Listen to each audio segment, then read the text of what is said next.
Boundary is of two type: fixed boundary or moving boundary. We also call it as flexible boundary. When we say fixed boundary, again come to our example, cylinder piston example. Now you tell me which type of boundary it is. As there will be combustion here in combustion chamber, these gases will push this piston down. So this piston will move. As this piston is part of boundary, see this is boundary. This gases which is our system is surrounded by this boundary, which is real boundary here, physical boundary. Okay, this is our boundary. This whole piston is our boundary. So this piston will move from this position to this position, suppose. Okay, suppose this is TDC position, top dead center, you know this, and this is BDC position, bottom dead center position. So this piston will move from TDC to BDC. Why? Because there is combustion, and because of combustion internal energy has increased of this system or of these gases. These gases will push this piston down. So displacement will be there, and we say we have got work done. Okay, this pressure into volume displacement P delta V is our work done. So here you can see this piston is moving, means our boundary is moving. So this type of boundary is nothing but moving boundary. And what is fixed boundary? Suppose we fix this. Okay, we fix this piston with the help of one profile here. Now this piston cannot move above TDC. It cannot move above this point. It means the piston is now fixed. This portion of boundary is already fixed. It cannot move. Okay, it is housing. It cannot move. So if we add heat to this system, or if this system is combustible gas and combustion happens, okay, the combustion is the source of heat here, and if that combustion happens, what happens? Internal energy will increase, means pressure will increase here. So pressure was P1, it will increase up to P2. Temperature was T1, it will increase up to T2. And unlike moving boundary, this piston will not move. Okay, as this piston will not move before combustion, how much is the volume? This much is the volume, let's say V1. And after combustion, if we check it after 5 minutes, after some time, how much volume we are getting? V2. And here, what is our analysis? V1 is equal to V2. Why V1 is equal to V2? Because boundary is not moving, right? It is fixed boundary. Now you tell me, in this case, are we getting any work done? No, we are not getting any work done, because delta V is 0 here. To get work done, what we required? We required delta V positive value. Okay, so what is formula? P delta V. So when this pressure is applied on the piston, who will apply this pressure? This pressure is applied by system, these combustible gases.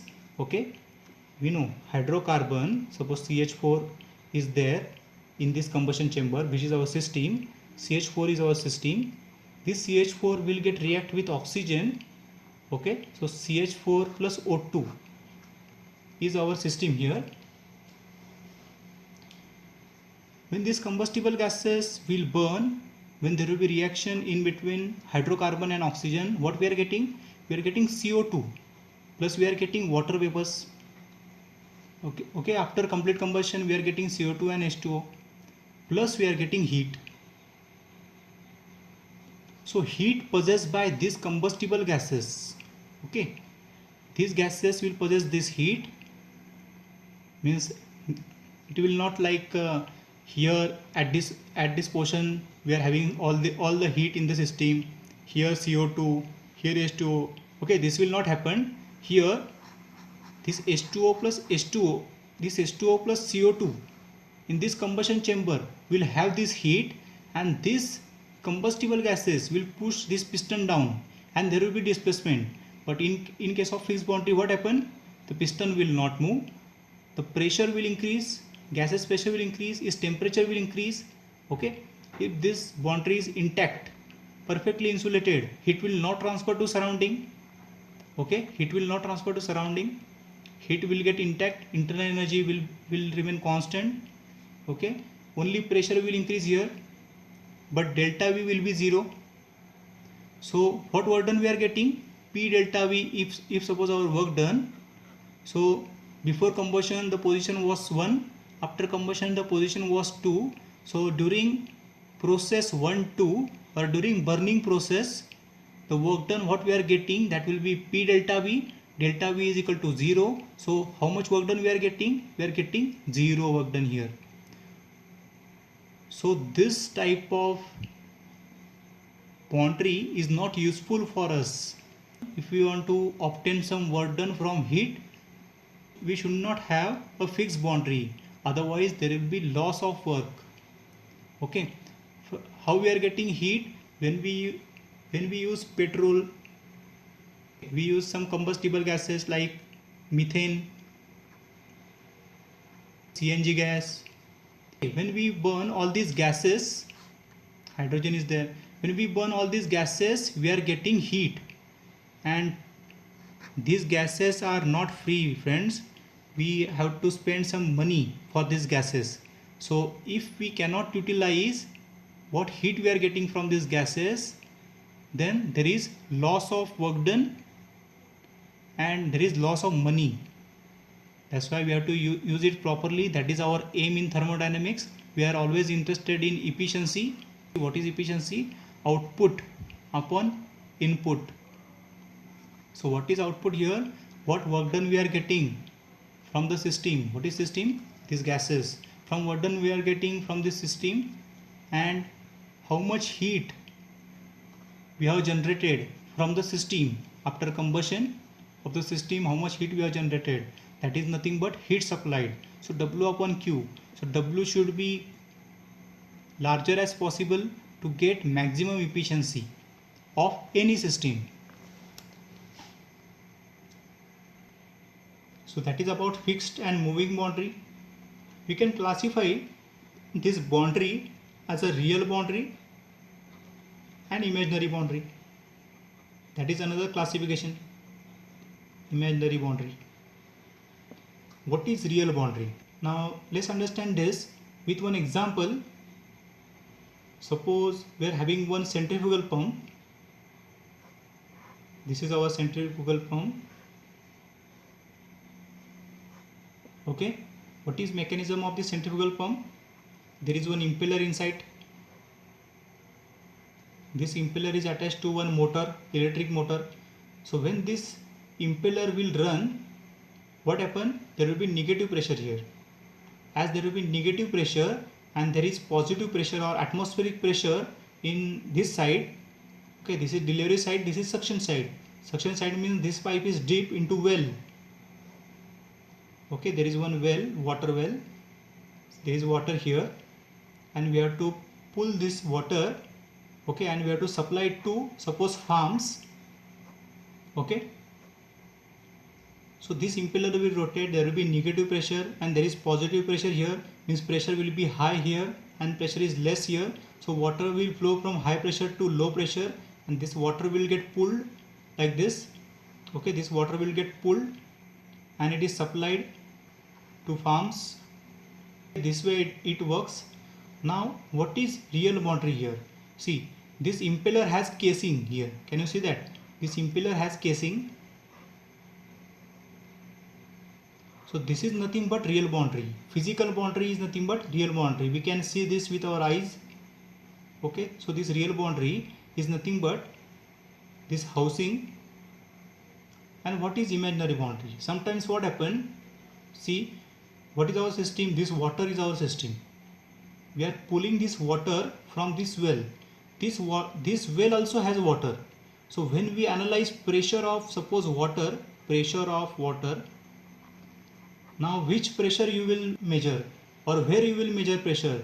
At this point you will measure pressure, at the final stage you will measure pressure, at the initial stage or before this initial stage. Here also there is water.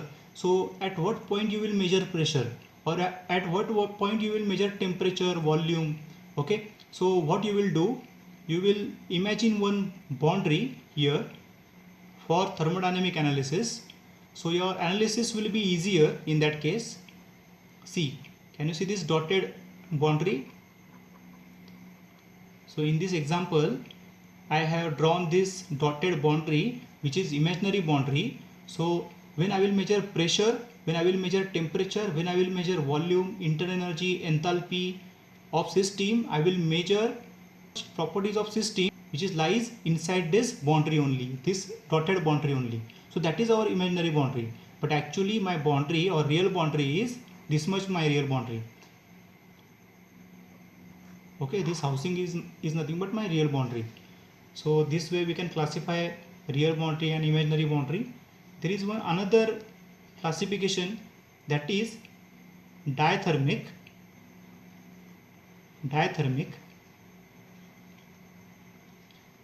and adiabatic boundary. Okay, diathermic and adiabatic boundary. Now what are these boundaries are?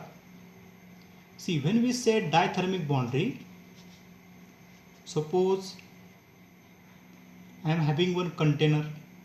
Okay, in this container there is water. As this water will get heated, suppose this is burner, I am using burner to heat this water. There is suppose CH4 gas, and that gas will burn here and heat will release with this reaction, and this water will get heated. Now see, when this water will get heated, the heat will transfer from this system. This water is our system. Heat will transfer from this system to surrounding. Surrounding is what? This atmosphere is nothing but our surrounding. So heat will transfer from system to surrounding, and also some matter will transfer.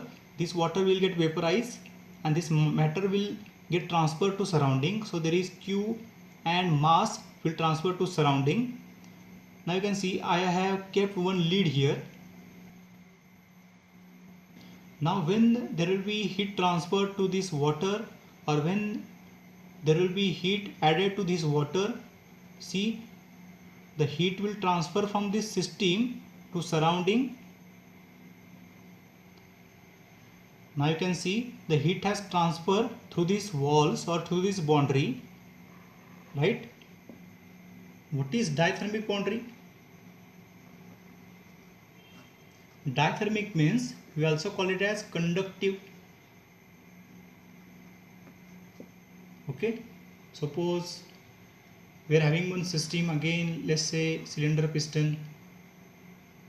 This is combustion chamber, this is piston.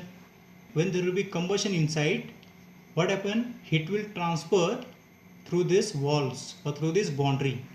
This is real boundary. This piston will move down, but it will get heated and heat will transfer through this piston also. So there is transfer of heat. This is made up of metal, the boundary is made up of metal.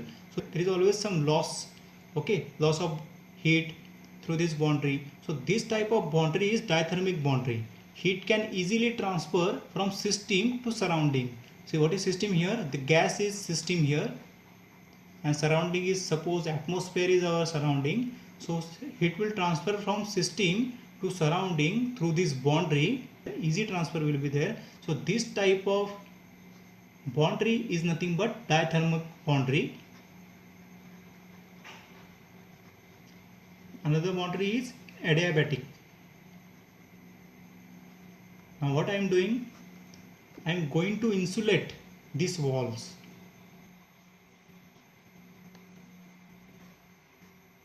I am going to insulate these walls with some perfectly insulated material. So what happened? Heat will not transfer from this system. This is our system. The gas is there. Any gas. Air will be there. CH4 will be there. Any gas will be there. So from this system, heat cannot transfer to surrounding. Heat transfer will be zero. We can obtain work done, but we cannot transfer heat. So that type of boundary is nothing but adiabatic. Here also this piston is insulated and we cannot transfer heat. This is not fixed, but it is insulated. This is gas inside and heat will not transfer. So this type of boundary is adiabatic boundaries. So what we learn about boundaries are of two types, that is fixed boundary, or it can be moving boundary. It can be real boundary or it can be imaginary boundary. It can be diathermic boundary or it can be adiabatic boundary. In adiabatic, what happened? Q is equal to 0. Okay, actually we have to write Q12 because it is path function. We have to learn this concept path function later. Now one important thing about system and surrounding is, suppose this is our system and this system has some heat or it has some internal energy. This internal energy will get converted into work done. To do so, we are using one mechanism, it is called heat engine. So here this heat which is possessed by the system, possessed by the gas in the system, will convert into work done by using the heat engine, which is nothing but a mechanism. Now the interesting thing is, we cannot convert all this heat into work done. Means if we say efficiency is 100%, that is not possible. Okay, that is not possible. That is violation of law of thermodynamics. We have to study first law, second law in thermodynamics. So in that law we will study the 100% efficiency is not possible. Now why not it is possible? Because always we use surrounding with system. We are not using system alone in thermodynamics. We always use system with surrounding. Okay, otherwise the heat transfer is not possible or work transfer is not possible. We cannot use a single heat reservoir or we cannot use a system alone to get work done from that system. Okay, with the help of this heat engine we are obtaining work done, from the system we are obtaining work done, but only these things are not possible. There is always surrounding that works with system. So suppose if we transfer heat Q1 from the system, this heat engine will obtain work done from this Q1 and there is always some Q2 loss. So here we can write, we have supplied Q1, we have got work done, 100% is not possible, Q1 is equal to W is not possible. Why? Because there is loss.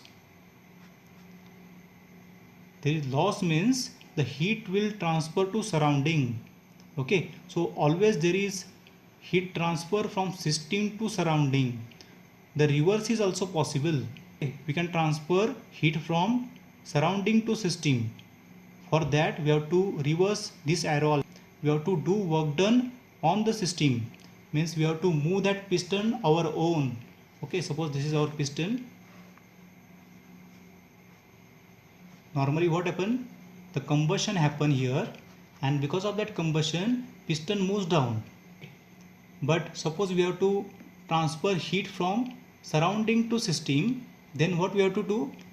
We have to move this piston our own, or by using some motor, by using some external source we have to move this piston.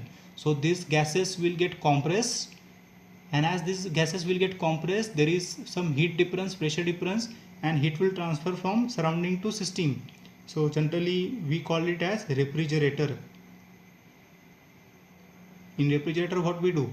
We are using one compressor which will pump refrigerant and there is some pressure difference, expansion of gases will be there and it will transfer from surrounding to system in refrigerator. We will study this system or this application in detail in next lectures. So here we have to learn what is system and surrounding. You have to remember that we cannot use system alone.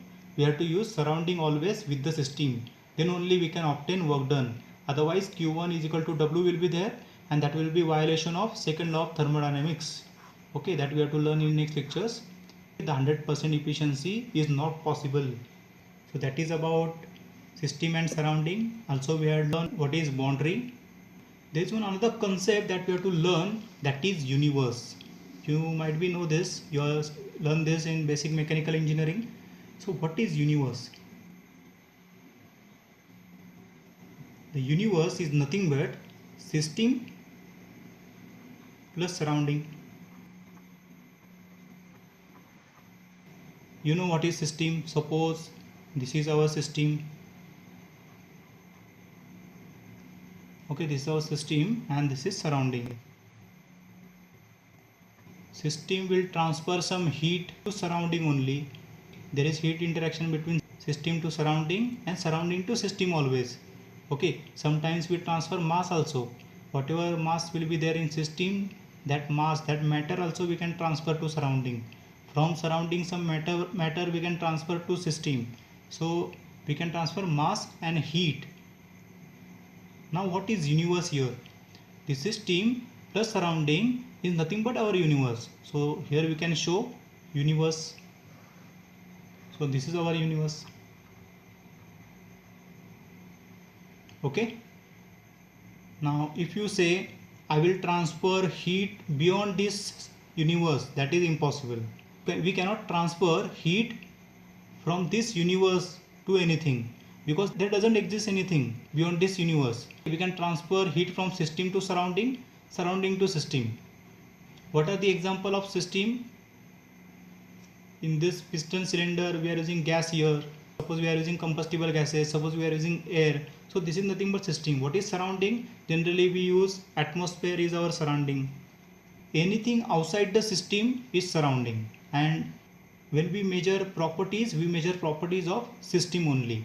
Sometimes we measure properties of surrounding, but generally the properties of surrounding will not change because surrounding is large. Generally we use atmosphere, so its properties are P0, T0, V0, okay, which are dead state properties. It will not change, so we say it is dead state properties, because we know atmospheric pressure is around 1 atmosphere or 1.01325 bar. So that pressure will not change with small heat transfer. So it is always P0, T0, V0. System is small, as some small heat transfer will be there, system properties will change. So in thermodynamics we analyze the properties of system always. Okay, properties of system. Which properties? Pressure, temperature, volume, enthalpy, entropy is there. Okay, internal energy is there. So generally all these properties that we have to learn for system. So that is about system, surrounding and boundary. Also we have seen universe. In next lecture we will study what is system in detail. I will list out the type of system. Next lecture topic, type of system. There are generally 3 types. You are familiar with these types in basic mechanical engineering. Maybe you have studied all these system types, but here in detail we have to study. Open system is there, then closed the system is there. Okay, we say it is control volume also. Control volume, open system, then closed system and isolated system. So in next lecture we will study all these 3 systems. If you have any doubt, you can ask me that doubt in comment box. And also I have one request to you. Just subscribe this channel. I required 1000 subscriber to take live lecture on YouTube. So I need your help for that. So please subscribe the channel also. And also do one thing. In description box, I have given quiz 1 that you have to solve. It has 10 questions. Okay, 1 mark each. So do solve this quiz, and if you have any doubt you can ask me. You can just put that questions in comment box. Thank you for attending my lecture. We will meet to lecture 2 in which we are studying this topic. Thank you so much.